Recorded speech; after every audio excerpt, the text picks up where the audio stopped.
हमने जितने भी मंदिर देखे हैं उसमें मूर्ति की पूजा होती है। ये परंपरा सदियों से चली आ रही है, परंतु आज हम ऐसे मंदिर के बारे में बात करेंगे जहाँ मूर्ति की पूजा नहीं बल्कि योनि की पूजा की जाती है और साथ ही माता रजस्वला धर्म में होती है। जी हाँ, आपने सही सुना, जिसे हम आम भाषा में पीरियड्स कहते हैं। और सबसे हैरानी की बात तो यह है कि मासिक धर्म के खून के कारण यहाँ के नदी का रंग लाल हो जाता है। यानी कि जिस समय माता को रजस्वला आती है तब उस समय वहाँ की नदी और तालाब खून से लाल हो जाते हैं। और इतना ही नहीं, इस मंदिर में दुनिया के कोने कोने से तांत्रिक और अघोरी साधना के लिए यहाँ आते हैं। जी हाँ फ्रेंड्स, इसको ऐसे ही दुनिया का सबसे रहस्यमय मंदिर नहीं कहा जाता है।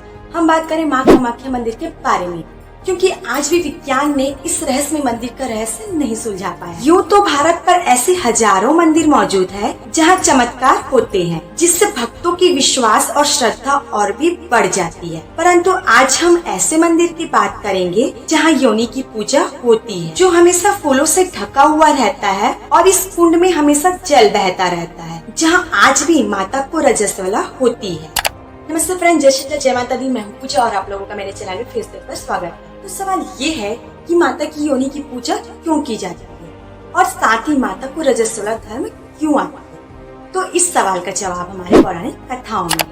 तो इससे पहले हम ये जान लेते हैं कि आखिरकार ये मंदिर है। यह मंदिर असम के नीलाचल पर्वत पर स्थित है। कामाख्या देवी मंदिर देवी के 51 शक्ति पीठों में से एक है, जिसे प्रमुख शक्ति पीठ भी माना जाता है। योनि की पूजा क्यों की जाती है? पौराणिक कथाओं के अनुसार एक बार जब प्रजापति दक्ष ने महायज्ञ का आयोजन किया था, जिसमें सभी देवी देवताओं, मनुष्यों और ऋषियों को आमंत्रित किया था, किंतु राजा दक्ष ने अपनी ही पुत्री माता सती और भगवान शिव को आमंत्रित नहीं किया था, क्योंकि प्रजापति दक्ष नहीं चाहते थे कि माता सती और भगवान शिव का विवाह हो। जब माता सती को यह यज्ञ के बारे में पता चला तो वह इस यज्ञ में जाने की जिद करने लगी। भगवान शिव के बार बार मना करने के बाद भी माता सती हट करके यज्ञ में चली गई, जहाँ प्रजापति दक्ष ने माता सती को भगवान शिव के बारे में बहुत अपशब्द बुरा भला कह दिया, जिससे माता सती को अपने पति के अपमान को सहन नहीं कर सकी और यज्ञ में ही आत्मदाह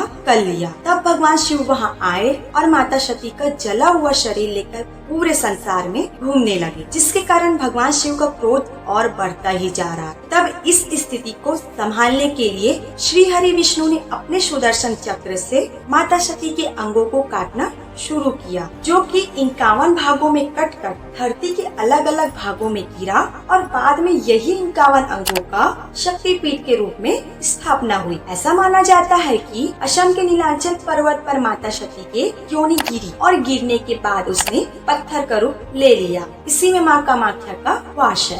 तांत्रिकों का गढ़। माँ कामाख्या के मंदिर में दूर दूर से तांत्रिक और अघोरी आते हैं और अपनी साधना शक्ति को बढ़ाते हैं। माँ कामाख्या का यह मंदिर तांत्रिकों का प्रमुख शक्तिपीठ माना जाता है। कामाख्या मंदिर में काले जादू की पूजा के बारे में बहुत लंबे समय से मान्यता है, पर दोस्तों आपको यह बता दे कि इस मंदिर में काला जादू नहीं होता। यहाँ काला जादू या वशीकरण हटाने की पूजा साधु और अघोरियों द्वारा की जाती है। साधु और अघोरी हमेशा मंदिर परिसर में रहते हैं। मान्यता यहाँ भी है कि ये अघोरी 10 महाविद्याएं भी जानते हैं। हैरानी की बात तो यह है कि 21वीं सदी में आज भी लोग काला जादू की समस्या से पीड़ित हैं और इसी समस्या के ठीक होने के विश्वास और आस्था के साथ माँ कामाख्या के मंदिर में आते हैं। माता की योनि से निकलती है खून की धारा।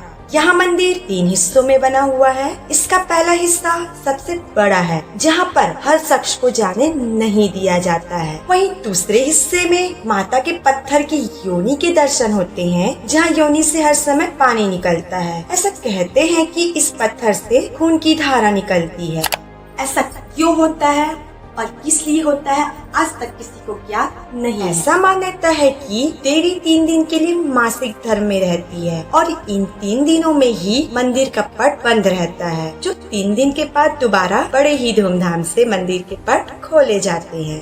अनोखा प्रसाद। परंपरा के अनुसार 3 दिन मासिक धर्म के आने पर एक सफेद कपड़ा माता के दरबार में रख दिया जाता है और जब 3 दिन बाद दरबार खुलते हैं तो यही सफेद कपड़ा लाल रंग में भीगा होता है, जिसे प्रसाद के रूप में भक्तों को दे दिया जाता है। इस कपड़े को अम्बुवाची वस्त्र कहते हैं। इसे भक्त पूरे विश्वास और आस्था के साथ घर ले जाते हैं, जिससे संतान प्राप्त होती है और घर में धन संपदा आती है।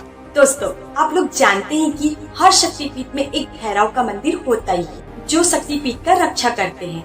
ऐसी कामाख्या मंदिर के पास एक उमानंद भैरव का मंदिर है, जो कि उमानंद इस शक्तिपीठ का ही भैरव है और इसके दर्शन के बिना कामाख्या देवी की यात्रा अधूरी मानी जाती है। और यहाँ मंदिर ब्रह्मपुत्र नदी के बीच में एक द्वीप के मध्य पर स्थित है। अम्बुवाची मेला, यहाँ पर हर साल जून के महीने में एक विशाल मेला लगता है, जिसे अम्बुवाची मेला कहते हैं। और यह मेला उसी दौरान लगता है जब माता मासिक धर्म में होती है और इस दौरान किसी को भी इस मंदिर में जाने की अनुमति नहीं होती है। और इसी समय मंदिर के पास में स्थित ब्रह्मपुत्र नदी का पानी 3 दिन के लिए लाल हो जाता है। ऐसा कहते हैं कि ये पानी का लाल रंग देवी के मासिक धर्म के कारण होता है और 3 दिन के बाद दर्शन के लिए यहाँ भक्तों की भीड़ मंदिर में उमड़ पड़ती है। बलि प्रथा, भक्तों की मनोकामना पूरी होने के बाद कन्या भोजन कराया जाता है, पर कुछ लोग जानवरों की भी बलि देते हैं। पर खास बात यह है कि यहाँ पर मादा जानवरों की बलि नहीं दी जाती। सावधानी,